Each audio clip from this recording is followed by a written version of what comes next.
in Chapter 10 of A People's History, we see a lot of tensions other than slavery forming in this era. For example, the anti-renter movement, where landlords were having unfair amounts of rent and taxes that they were forcing their tenants to pay.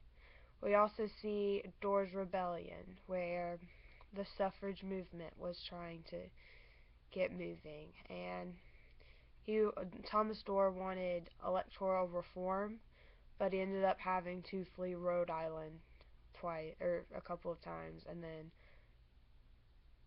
coming back and fleeing and coming back, and then finally being arrested.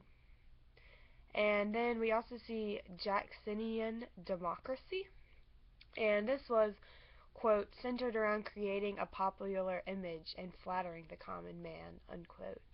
And he was trying to say that how important the common man was, but he was really just talking for the lower and middle classes to try and gain their support. So he was saying that he was going to help them, talking for them, to hope that if he had both of their support, it would be able to get him enough to get him to win the election.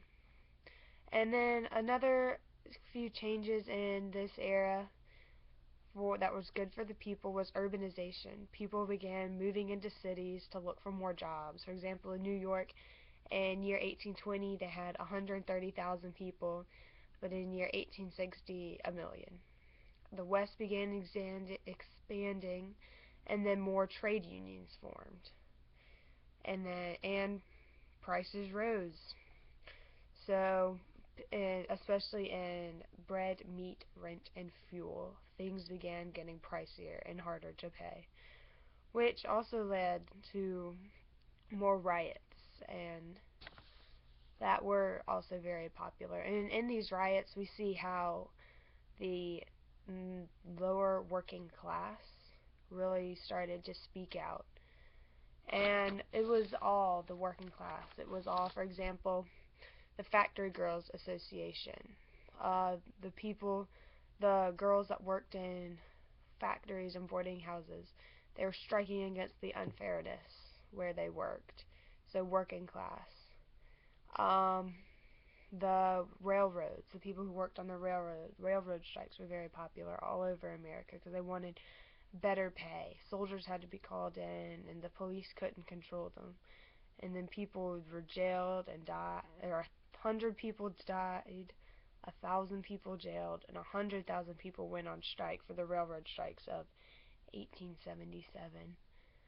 And then there was the economic crisis of 1857.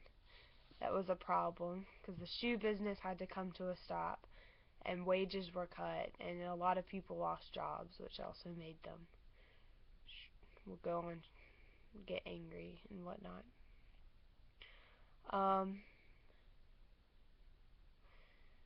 And there were some anti-draft riots because people not wanting to go to war and not wanting to have to go to war. So people didn't want to do that.